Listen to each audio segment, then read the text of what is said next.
पैसा एक ऐसी चीज जिसे भिखारी से लेकर बिलियनर तक हर कोई इसे पाना चाहता है। ये सिर्फ कागज का टुकड़ा नहीं पर अपने आप में ही एक नशा है। पैसा एक ऐसी भाषा है जिसे पीएचडी करे क्लार्क से लेकर अनपढ़ एमएलए तक सब जानते हैं। ये पैसा ही तो है जिसने जंगलों में रहने वाले इंसान को इन बादलों को छूती इमारतों से लेकर हवा से भी तेज दौड़ने वाली गाड़ियों में बिठाया। पैसा एक ऐसा कागज का टुकड़ा जिसकी खुद में कोई औकात नहीं पर ये आपको दूसरी चीजों की कीमत बताता है। अब सवाल ये है कि पैसे में आखिर इतनी ताकत आई कहां से? चलो थोड़ा डिटेल में समझते हैं। आज से हजारों साल पहले इंसान लेन देन के लिए बार्टर सिस्टम का यूज करता था, जहां एक चीज खरीदने के लिए आपको कोई दूसरी चीज देनी पड़ती थी। यानी किसी के पास चावल है और उसे शुगर चाहिए तो उसे एक ऐसे इंसान को खोजना होगा जो शुगर बेचना चाहता हो और साथ ही उसे चावल की जरूरत हो। ऐसी कई प्रॉब्लम्स की वजह से लोगों ने कुछ अलग सोचा और शुरुआत हुई कमोडिटी की। इंसान ने उस हर एक चीज को पैसा बना दिया जो सबके काम आता था और लोग पशु, अनाज, टोबैको और अल्कोहल के जरिए व्यापार करने लगे। बट इसमें भी एक दिक्कत थी। इस बात का पता लगाना बहुत मुश्किल था कि मेरे पास जो चीज है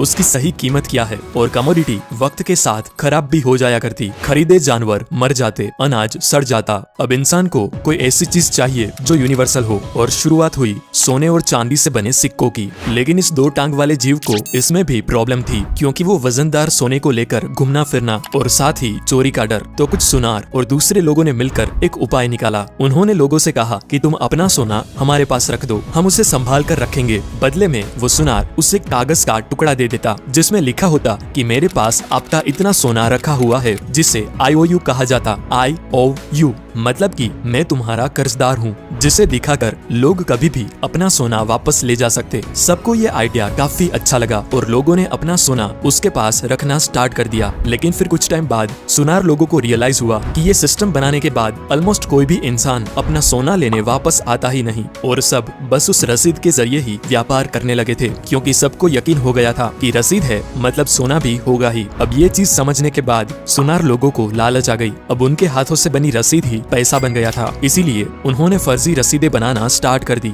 उनके पास तो सोना होता भी नहीं था, लेकिन फिर भी वो ज्यादा रसीदें बनाते जाते। ऐसे स्टार्ट हुआ दुनिया का सबसे बड़ा लीगल स्कैम जो आज भी चल रहा है। वो सोना संभाल के रखने की दुकान दुनिया की पहली बैंक थी और वो रसीद दुनिया की पहली करेंसी माने नोट। अगर मैं आपसे पूछूं कि एक बैंक कैसे काम करता है तो आप कहोगे कि हम जो पैसे बैंक में डिपॉजिट करते हैं उसी से बैंक दूसरों को लोन देता है और उस पे कुछ इंटरेस्ट चार्ज करके बैंक प्रॉफिट कमाता है। Simple, right? अब इस एक्सप्लेनेशन के हिसाब से बैंक की ऑपरेशन कुछ ऐसे होगी जैसे कल सुबह आप 1000 रुपए डिपॉजिट करने के लिए बैंक पे गए। आपने 2 500 के नोट बैंक में जमा करवाए। उसके बाद बैंक क्या करेगी? वो अपने रूल के हिसाब से 10% कैश रिजर्व रखेगी और बाकी के 900 रुपए किसी और को लोन पे दे देगी। और अगर ये बैंक उस लोन वाले इंसान से ईयरली 12% इंटरेस्ट चार्ज करती है और आपको ईयरली 4% इंटरेस्ट देती है तो बीच का जो 8% बचा वो हुआ उनका मुनाफा, राइट? इसी बेसिक प्रिंसिपल पे दुनिया के सारे कमर्शियल बैंक्स ऑपरेट करते हैं। लेकिन बैंक्स बस ऐसे ही पैसा नहीं कमाते। इसके पीछे एक बहुत बड़ी गेम छुपी है जो मैक्सिमम लोगों को नहीं पता। और वो गेम ये है कि बैंक्स आपके 1000 रुपए की डिपॉजिट को आराम से 10,000 रुपए बना के उससे बिजनेस कर सकती है। और वो कैसे होता है चलो समझते हैं। मानो आप 1000 रुपए बैंक में जाके डिपॉजिट करते हो।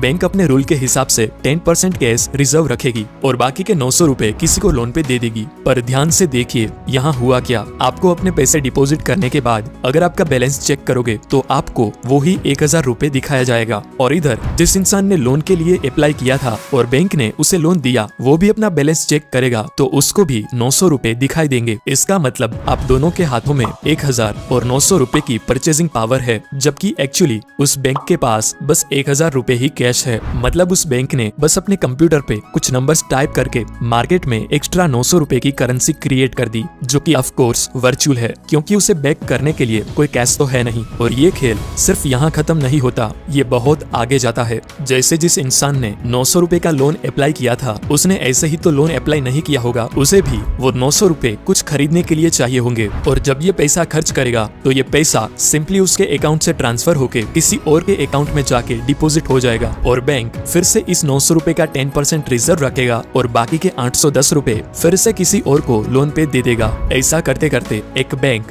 बस 1000 रुपए के कैश डिपॉजिट को 10,000 रुपए तक वर्चुअल करेंसी में कन्वर्ट करके बिजनेस करती है। आपको लगता है कि बैंक में आपके पैसे सेफ है जिसे आप जब चाहें जाके निकाल सकते हो, बट ये एकदम सच नहीं है। अगर सिर्फ 20 से 30% लोग भी एक साथ पैसा निकालने जाए तो बैंक आपको आपके पूरे पैसे वापस नहीं कर पाएगा, क्योंकि उनके पास आपके सारे पैसे होते ही नहीं। फ्रैक्शनल रिजर्व सिस्टम की वजह से वो सिर्फ प्रोबेबिलिटी पे चलती है। फॉर एग्जाम्पल, अगर आप इस दुनिया के सारे बैंक अकाउंट के बैंक बैलेंस को ऐड करें और वो 100 रुपए होते हैं, तो उसमें से 10 रुपए से भी कम एक्चुअल कैश में अवेलेबल है। बाकी के 90% से भी ज्यादा बस वर्चुअल डिजिट है, जिसे बस आप अपने मोबाइल या कंप्यूटर स्क्रीन पे देख सकते हो। बॉस, पैसों की इस मायाजाल को जानबूझ के कॉम्प्लिकेटेड बनाया गया है ताकि एक आम इंसान इसे इजीली समझ ना पाए और वो इस सिस्टम में ही फंसा रहे। लोगों को लगता है कि करेंसी और मनी एक ही चीज है, लेकिन ऐसा है नहीं। करेंसी एक मीडियम ऑफ एक्सचेंज है, जबकि मनी खुद वैल्यूएबल एसेट है। आपके घर में पड़ा 1000 के नोटों का बंडल रातों रात कागज हो जाएगा अगर गवर्नमेंट उसे नामंजूर कर दे, क्योंकि वो करेंसी है। लेकिन आपके घर में पड़ा सोने का सिक्का, चाहे दुनिया की कोई भी गवर्नमेंट कुछ भी बोल दे, उसकी वैल्यू उतनी ही रहेगी जितनी वो है।